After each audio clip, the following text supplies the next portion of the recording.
ओम शांति। आपका जो प्रश्न है कि आज जो बाबा ने मुरली में कहा कि सार स्वरूप में स्थित होना, तो कैसे सार स्वरूप में स्थित होते हैं और औरों को भी कैसे स्थित कर सकते हैं। उत्तर है, देखो, आज बाबा ने बहुत गुह्य बातें कही है। ये सारा टॉपिक सुनना बहुत गुह्य रीति से मैंने समझाया है और समझ में आएगा कि बाबा की बातें जो मुरली में आती है उसमें से कितने प्रश्न निकल सकते हैं, और मंथन करे तब निकलेंगे ना, तो ये समझ में आएगा कि कैसे मंथन कर सकते हैं। तो ये सारा सुनो, तभी समझ आगे बढ़ सकेंगे। वैसे आज जो बताया है बाबा ने, बहुत ही गुह्य राज बताए हैं। वैसे तो देखो तो मुरली तो सबने सुनी, लेकिन समझे कितने? एक है सिर्फ सुनना, फिर सुनकर समझना, समझकर जीवन में धारण करना, और फिर स्वरूप बनना। लेकिन हम एक ही पाठ करते हैं जो भक्ति में करते आए हैं, लेकिन पीछे का सब नहीं करते हैं। तो वैसे मुझे आपके प्रश्न से पता चल जाता है कि कौन कितना पुरुषार्थ करते हैं। साथ साथ मैं हर समय कभी कभी ये भी चेक करती हूँ कि कौन कौन टॉपिक्स या प्रश्न के उत्तर पढ़ते हैं, सुनते हैं, कौन देखते भी नहीं है। ये सब मुझे पता है, मैं चेक करती हूँ। भले मैं आप सबको मिली नहीं हूँ, फिर भी आपके पुरुषार्थ को मैं जानती हूँ। आज बाबा ने बहुत ही गुह्य बात बताई और अच्छा डेफिनेशन भी बताया कि कौन सूर्यवंशी, कौन चंद्रवंशी बनेंगे। तो अभी हमें चेक करना है कि हम कहाँ हैं। कहाँ हम ही अभी सूर्यवंशी तक भी नहीं पहुंचे क्या, या त्रेतायुग के अंत में ही रहे? चेक करो। रोज मुरली में जो बातें आती है उसे अपने आप को चेक करना है। बाबा हमेशा बताते हैं, ये प्रश्न में बताते हैं कि इसकी इसकी निशानियां क्या है, ये क्या है। तो हमें रोज चेक करना है कि ये जो बताया उसमें से मेरे में क्या है, क्या नहीं है। तो अगर चेक नहीं करेंगे तो चेंज नहीं कर सकेंगे और आगे भी नहीं बढ़ सकेंगे। तो जो आपका प्रश्न है कि सार स्वरूप कैसे बने, तो सार स्वरूप का अर्थ ही है समेटना। अभी जो हम विस्तार में गए हैं, तो अभी आत्मा स्वरूप में स्थित हो जाना है, बीज बनना है। लेकिन इसके लिए बहुत धारण करनी होती है, बहुत बातें धारण करनी होती है। समर्थ संकल्प को भी सार में लाना है, व्यर्थ तो आए ही नहीं। बट समर्थ को भी मना कम से कम विचार चले। इसीलिए बीजरूप स्थिति का ही महत्व है। और वो बीजरूप स्थिति हमने बहुत सरल भाषा में आपको समझाने का प्रयत्न किया, जो हम समझे और हमें फायदा हुआ। हम योग के प्रयोग में भी सफलता प्राप्त कर सके। लेकिन हम क्या करते हैं, सिर्फ बीज रूप तक पहुंचना चाहते हैं, लेकिन पहला फाउंडेशन जो है मनन चिंतन, वो नहीं करते हैं। इसीलिए हमें सफलता नहीं मिलती है। तो बीज रूप स्थिति का महत्व ही है समेटना, और साथ साथ दुनियावी हर चीजें, वस्तु, व्यक्ति, वैभव, संबंध, सबको समेटना है। खाली हाथ आए थे या कपड़े बिना आए थे, और कपड़े बिना जाना है। तो जैसे आज बाबा ने कहा विस्तार इस सृष्टि का श्रृंगार है और सार स्वरूप बच्चे फल स्वरूप बच्चे है। बाबा को विस्तार रूपी पत्तों से भी प्यार है, फूलों से भी प्यार है और फलों से भी प्यार है। अभी ये बात समझ में आई? क्या समझे? इसमें क्या राज है? विस्तार माना क्या? सारे कल्प वृक्ष होना माना विस्तार होना, और सार माना बीज, जड़े।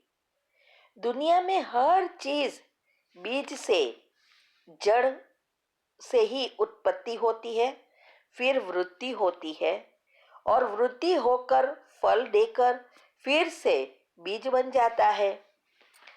तो ये कल्पवृक्ष में जो पत्ते हैं वो कौन है? क्योंकि पत्ते भी है, फूल भी है, फल भी है, डालियां भी है।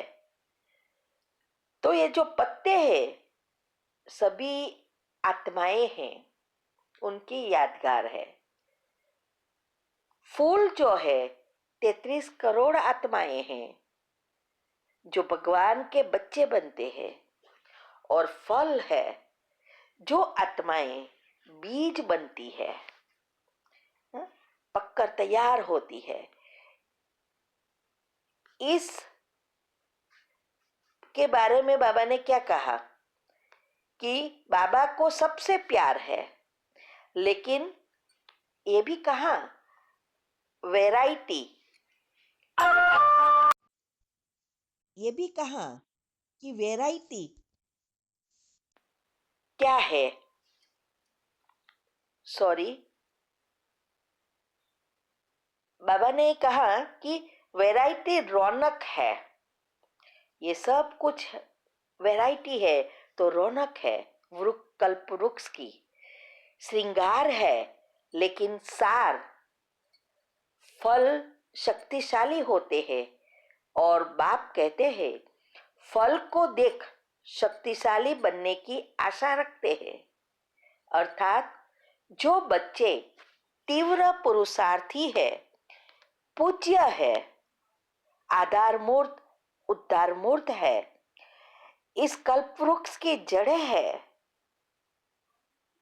उसके लिए बाबा कहते हैं। तो यहाँ ये समझना है कि फूल निकलेंगे लेकिन सब फल नहीं देते। दुनियावी झाड़ में भी ऐसा ही है ना, फूल तो बहुत बैठते हैं लेकिन फल के रूप में तैयार बहुत कम होते हैं। और जब कई फूल तो इसमें से गिर जाते हैं ना, निकल जाते हैं, और कई फल देते हैं, और कई से फल बनते हैं और ये फल परिपक्व होते हैं तो बीज बनता है। तो ये जो नए झाड़ की कलम बन सकते हैं, माना वही वो नए झाड़ की कलम बन सकते हैं जो परिपक्व अवस्था को पहुंचते हैं। तो जो 33 करोड़ आत्माएं हैं वो फल नहीं बन सकती या बीज नहीं बन सकती, लेकिन जो 9 लाख आत्माएं हैं वही पुण्य कर्म रूपी फल तैयार करेंगे और परिपक्व अवस्था को पाएंगे। भक्ति में भी जो पुरुषोत्तम मास की जो कथा आती है ना, जो सब करते हैं पुरुषोत्तम मास में, उसमें भी यही बताया है कि ब्राह्मण की परिपक्व अवस्था को पाया उन्हें ही पुरुषोत्तम प्राप्त हुआ। बेटा नहीं था फिर भी बहू लाया, और फिर वो बहू को कहा कि बेटा है लेकिन विदेश गया है, आएगा आएगा। लेकिन वह बहू ने जब 7वां भंडार खोला तो उसमें से पुरुषोत्तम निकला। तो कहने का भावार्थ जो आत्मा परिपक्व होती है उनसे ही भगवान मिलता है। वो ही उनके जैसा बन उनके साथ जाते हैं और स्वर्ग में लायक बनकर आते हैं। तो ये जो 9 लाख आत्माएं ही इस कल्पवृक्ष के बीज जो है वो तैयार होंगे, जिससे झाड़ की वृद्धि होगी और जैसा बीज वैसा ही उसका विस्तार बनेगा। अर्थात इतने प्रकार प्रकार के भाग्य होंगे, उनकी ही वंशज होंगे। इसीलिए बाबा ने कहा अपने अपने वृक्ष बनेंगे और बाप को वही शक्तिशाली आत्माओं की जरूरत है। वो प्यार तो सबसे करते हैं, उनके लिए तो सब समान है, चाहे बाबा के बच्चे बने हैं चाहे नहीं बने हैं, चाहे पुरुषार्थ कर रहे हैं चाहे नहीं कर रहे हैं, फिर भी इस नए झाड़ के लिए शक्तिशाली आत्माएं ही चाहिए जो ज्ञान की परिपक्व अवस्था को पहुंचे और सार स्वरूप में आए। तब वो औरों को भी आप समान सार स्वरूप बनाएंगे, माना बीज बनाएंगे। और दूसरा ये भी कहा कि इस अंत समय में संपत्ति वालों का पाठ है। उनका पाठ संबंध में नहीं लेकिन संपर्क में ही होगा। जब हम देखते हैं कि कई बार बाबा के मिलने माना बाबा मिलन के समय मधुबन में बड़े बड़े व्यक्ति आते हैं, नामी ग्रामी व्यक्ति आते हैं जो कोई ज्ञान नहीं सुनते न धारणा करते हैं, तो तब हमें ऐसा होता है कि उसको क्यों अलाउ करते हैं। तो इसका कारण आज बाबा ने बताया कि वो आत्माओं का भी पाठ संपर्क का है, तो उसको भी उसका भाला बाद में मिल जाएगा। भाड़ा तो सबको मिलना है ना, भले स्वर्ग में नहीं आएंगे लेकिन संबंध में आना मना स्वर्ग में आना, तो संपर्क में आएंगे। तो यहाँ बाबा का कहने का भावार्थ यह है, इस समय दुनिया की जो भी भपका चल रहा है उस हिसाब से बड़े बड़े सेंटर भी बनाना पड़ता है ना, उसके लिए धन भी चाहिए। तो वो संपर्क में आने वाली आत्माएं धन की या दूसरी सेवा भी करेंगे और साथ साथ माइक बन कई छुपी हुई रत्नों को भी निकालेंगे। तो इसीलिए वो आत्माएं संबंध में नहीं आ सकते, अर्थात वारिस नहीं बन सकती। तो बाबा ने ये भी आज बताया राज, बहुत गुह्य राज खोला है कि आदि की सेवा भी दिल्ली में जमुना की नदी से ही हुआ। ये सेवा शुरू हुई और आदि राज्य भी वहां से ही शुरू होगा, महल भी वहां ही बनेंगे। इसका ही गायन है कि गोपी वल्लभ और गोपिया का खेल बना रास यहाँ ही जमुना के कांठे चला था। वर्तमान समय सेवा का फाउंडेशन और भविष्य नई सृष्टि का भी फाउंडेशन यही बाबा ने बताया। तो बाबा ने ये भी बताया कि जो ब्राह्मण आत्माएं जड़े हैं, सूर्यवंशी में आने वाली है, वो विश्व परिवर्तन की जिम्मेवारी उठाएंगे और निभाएंगे। कोई भी बहानाबाजी नहीं, ना आलस्य ना अलबेलापन। सारा समय सृष्टि के निर्माण के लिए ही पुरुषार्थ होगा और वो सदा निशाने पर ही स्थित होगी। जैसे अर्जुन की बात है, उसको आंख के सिवाय और कुछ नहीं दिखाई दिया और सबको सब कुछ दिखाई दिया। तो सारा समय सृष्टि का जो निर्माण की बातें हैं वही उसको दिखाई देगी। वही सेकंड में माना वही वो आत्माएं ही सेकंड में संकल्प से विजयी बन सकती है। वो आत्माएं सदा विश्व की स्थापना की जिम्मेवारी में ही बिजी होगी। दुनियावी चीजों व घर परिवार में भी सिर्फ इसमें ही सीमित नहीं रहेगी या बिजी नहीं रहेंगी। जो आज हम देखते हैं, कोई अपनी बहन के लिए, कोई अपने भाई के लिए, कोई अपने चाचा के लिए, और कोई अपने मामा के लिए, किसी को ये प्रॉब्लम है, किसी को ये प्रॉब्लम है, उसके लिए वो प्रॉब्लम होगा ही नहीं, उसके लिए बस निवारण होगा। प्रॉब्लम आया और समाप्त। सबके अपने अपने कर्म है। तो और जो आत्माएं परिवार के प्रॉब्लम, सगा संबंधी के प्रॉब्लम में ही रहती है, वो आत्माओं की अवस्था बहुत ऊपर नीचे होती है और वो अंत में सेकंड के पेपर में पास नहीं हो सकती। नहीं तो सूर्यवंशी के घराने में माना 8 जो जन्म है उसमें भी नहीं आ सकती। वो त्रेता में भी मान मान जैसी अवस्था वैसे जन्म से ही स्टार्ट होगी। तो जो तीर निशाने अंदाजीबाज वाले हैं,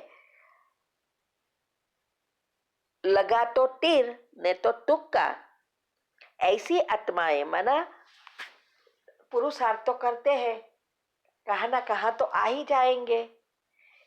ऐसी आत्माएं तो ऐसे सब मुरली में अभी भी बहुत राज आज बताया है। वैसे रोज ही राज होते हैं। हम मंथन करते हैं तब आपके जवाब दे सकते हैं। तो जब तक हम इसको समझकर मंथन नहीं करते तब तक राज नहीं समझेंगे और इसके कारण आगे नहीं बढ़ सकते। और जो मंथन करते हैं उनकी निशानी ही है, उनके मन में बहुत प्रश्न मुरली से निकलेंगे, जानने की समझने की लगन लगेगी और यही पुरुषार्थ है। उमंग उत्साह बढ़ेगा, आलस्य अलबेलापन निंद्रा सब गायब। ये अवस्था हमें बनानी है। इसीलिए अभी बहुत हो गया, अभी आपको चेक करना है क्या मेरी ये अवस्था है। मैं ऐसा मंथन करता हूँ। देखो 2-3 टॉप पॉइंट में भी कितना साला निकला और इसके लिए कितने घंटे मैंने किया है। तो ये है बातें। तो बस ये सब सुनो, समझो और ऐसे मुरली को समझने का प्रयत्न करो। और फिर जो भी मन में डाउट हो, समझ में ना आए, तुरंत प्रश्न पूछो तो उसका हल निकलेगा और आप आगे बढ़ेंगे। ओम शांति।